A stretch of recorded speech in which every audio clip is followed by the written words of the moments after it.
Hello, out there, sports fans. Welcome to our podcast today. This is Coach Eric Johnson, the brand. And this is Coach Aaron, the source. EJ, got something for you today. It's kind of right. light.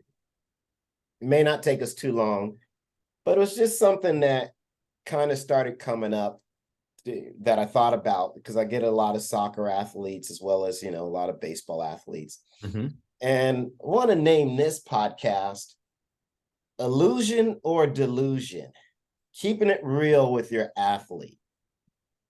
And kind of what I mean by this is I have a lot of conversations with parents, about their athletes.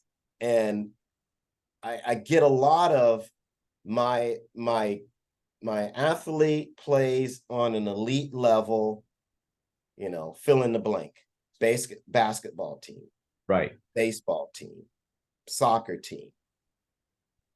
And I just want to have this conversation because words mean a lot of different things and they matter.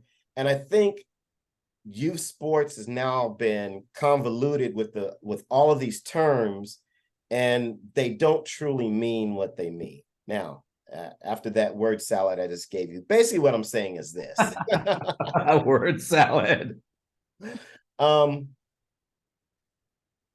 If your kid is on an elite soccer program and that organization has 100 elite athletes at that age level,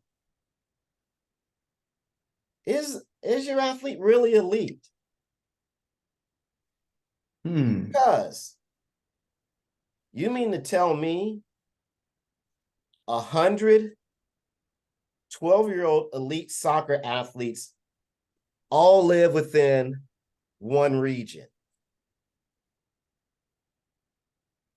Do the math, guys. Do the logic.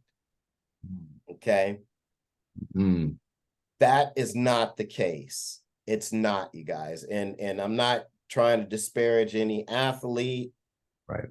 But you've got to read between the lines on a lot of this verbiage that's out there. Terms like elite, select, I don't know, MVP, whatever is out there.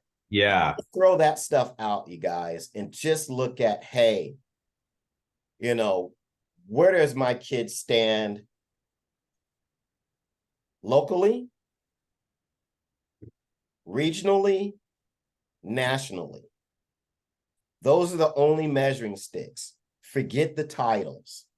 And I know it's part of the marketing that clubs and programs do to get the parents to buy into what they're selling. And I just want to caution the parents, because it also can give your athlete a false sense of where their skill set lies in the broad spectrum as well. And so, that's kind of what I want to talk about. Just again, this might be a quick conversation. Right. I just kind of find some of that stuff disingenuous. And I think parents need to read between the lines and not get enamored with some of the titles that are thrown out there about these different groups and how they're or where they're putting your kid in the pecking order. Aaron, I call it substance. Substance meaning, you got these programs all over saying it's prime, select, gold, elite, whatever you want to call it. I always call it's the substance within the program, the people that are teaching it. That's what makes it elite. That's what makes it. It's not the players so much. It's the substance behind the coaches. What are they teaching? Are the players gaining the information, retaining information, and improving? That to me is elite. That's what elite is players are getting better. They're improving the substance, the content, how you go about the process of teaching the athletes, and are the athletes getting better that way? And is there a plan? Is there a program that allows them to keep on moving forward? That's elite. That's special. That's select. And it can't just be about, I've got 100 athletes and they're all good and they all run this and they do that. Okay. But at the end of the day, what are they doing in the game? Now, if we have 100 elite athletes at that age group in the soccer groups per se, we'll use that as an example. No pun intended on soccer, great sport. But if you were say I have 100 elite athletes, then they should be killing everybody. They should be undefeated. I mean, Yeah, because you've got all the elite athletes. exactly. And So, I will say pretty that, much statistically. and I will say this, and I'm gonna use NorCal Rob Bruno's program. I'm gonna use this because this is great. Some 25 years ago or 20 years ago, and then when they started and we were playing each other in games, and it was just us playing, us in NorCal. Man, that was elite. He had these elite players, and I had these elite players, and they were going at it. And it was good coaching. There was always coaching on the field every inning, and we're doing this stuff, and it was fun. It was competitive. It was a rivalry. It was all that stuff, but it was, at the end of the day, it was healthy for both groups, our group, his group. It was elite because you saw all these competitive athletes going after it, and it was such good competition. That to me had substance. And what I explained earlier, there was coaching, there's progression, players moving forward, players competing against each other, and there wasn't any trophies involved. There wasn't like a trophy. There wasn't like, oh, we're winning to get this or any ranking. It had nothing to do with that. It had everything to do with the substance. So when we say illusion versus illusion, understand what really that means about keeping it real with your athletes and your program or your kid, yourself, or whatever. Keep it real that way, right? Yeah, I guess, and maybe this is a track thing because the sprinter got into a social media tiff with God, I forgot his name, the guy who won the 100, 200 meters for the US.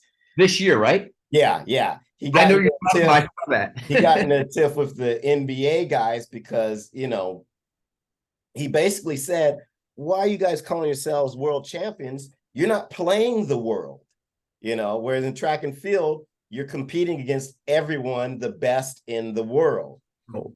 And again, I understand both sides, but, the semantics, to say, hey, we're the NBA world champions is not really a proper description. Mm-hmm. Now you can kind of backdoor it and say, well, we get the best players in the world in the NBA. Well, yes and no. I mean, Yes. because, there's basketball players all over the world. And you mean to tell me all of the best are playing in the NBA? Now, I think a majority of them are, and that's probably the best place to showcase and competition and talent. But to throw out the world champion, and they do it in football too, right? But the track athletes, which is a worldwide sport and is. has a worldwide competition, that it's hard for us to really allow, to really stomach someone saying, hey, we're world champions. Right.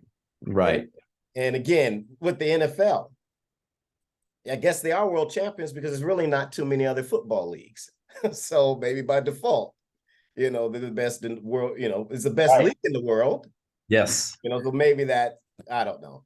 But see, in track and field, we have and even in gymnastics and other things, because we're quantifying performances with measurements and times and lengths and in diving and in gymnastics, you're you're getting scores. It's very simple to see whether you're elite, sub-elite, or just run of the mill. Because all you have to do is compare your performances to other athletes. Even if you're not performing or competing against them directly, 100 meters is 100 meters. Right. 500-meter breaststroke is 500 meters, you know. The pommel horse is the pommel horse. Do you understand what I'm saying? Absolutely. Because these sports have grading inside and measuring inside, it's a lot easier to say, hey, you know what? I am in the top, you know, my performance in the 100 is in the top 30 in the US. So, or in the world or wherever. So, yeah, I can maybe consider myself elite because that's that top echelon, you know, or it's maybe, you know, 200th. But now you know. And so I guess we look at it through a different lens, because with other sports, it starts to become subjective. You know, even in baseball, you can say, well, I'm hitting 700.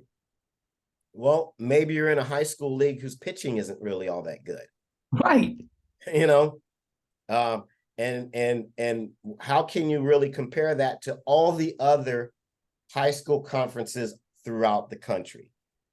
So the only way I feel that you should be, you know, putting your hat on that elite title or whatever case is when there's been a more vetted process of the athletes, and those athletes are competing against like athletes. So for instance, and maybe something like in baseball and soccer, okay, now you've got this junior national team. Okay, they've all gone through a vetting process, or area codes, perfect example. Okay. Okay, you've got these athletes who are picked regionally, right? But they all go through a screening and evaluation and vetting process. Okay, so now regionally you make your area code team. So that's an elite level team, because not everyone's going to be able to make that. Right. Right. Okay, now, so you are select, at least in that terminology, and you are elite regionally. Now, those area code teams, regional teams, play other area code regional teams, right? So Yes. now you're playing other select elite athletes from a different region, and you can kind of see where you wash out, you know, because now the pitching is better, the speed of the game is better, the coaching and tactics are better. And I like that aspect that you talked about. Elite is not just the physicality of the athlete, it can also be the curriculum and content of the program. And I think that's probably what's most important, and where parents should be looking at when they're looking at these programs. Okay, are they teaching next level skills? Are they doing next level training? Because if your elite program looks just like their rec program in terms of how they're operating, in terms of how their, you know, practices are run, in terms of how of the content and curriculum of what they're teaching, you're not elite. They've just slapped a label on your team and saying, okay, let's go play other people who've slapped a label on their team, call it elite. So these kids just might be better than the rec kids. And so let's just play. These other kids are better than rec kids. That doesn't make you elite. And so what I'm saying is, for me as an athlete, I was constantly measuring. And I think if you're constantly measuring yourself, not to just those local, not on just on your team, but that's where you start. You know, you start with your team, then you start with your organization, then you start regionally, then you start nationally. Then you can decide realistically whether you're elite or not. And to be honest with you, there are parents out there will say, and I know politics get into it. Well, there's politics at this level, and that's why they weren't chosen. I get it. I do. That can happen. Okay. But my answer to that, and my answer as an athlete, was, okay, that's the nature of sports. That's the nature of the sport I'm in. I've got to be undeniably good. I've got to be undeniably good. So that's apparent to everybody. And if you're undeniably good, more than likely you're going to get selected. Because what do these teams want to do? They want to win. Now, that is illusion or delusion. Well said today, Aaron. I have nothing to say after that. Man, you put it out there in front of everybody, and that was very clear. So basically, keep it real with your athlete, Aaron. Keep it real, my man. Parents, keep it real. I mean, don't go for the okey doke. Be realistic on where your kid is at, and work and work towards getting better. We all should be working towards greatness. It doesn't mean it has to happen at 10 or at 12. Might happen at 18, might happen at 22. But like I said, there's a lot of money being spent, a lot of time being spent, and know what you're buying, know what you're getting into, and just throw the titles away. Well said. Hey, and that concludes our podcast today. And, we're on YouTube, so hit up the brand and the source. And as Aaron always says, hit that like button. Tell us what you got. Hit the dislike button. Hit it all. We don't care. Exactly. Just want to know what you're thinking. All right. So with that said, hey, this is Coach EJ signing out. The brand. It's Coach Aaron, the source. We'll see you.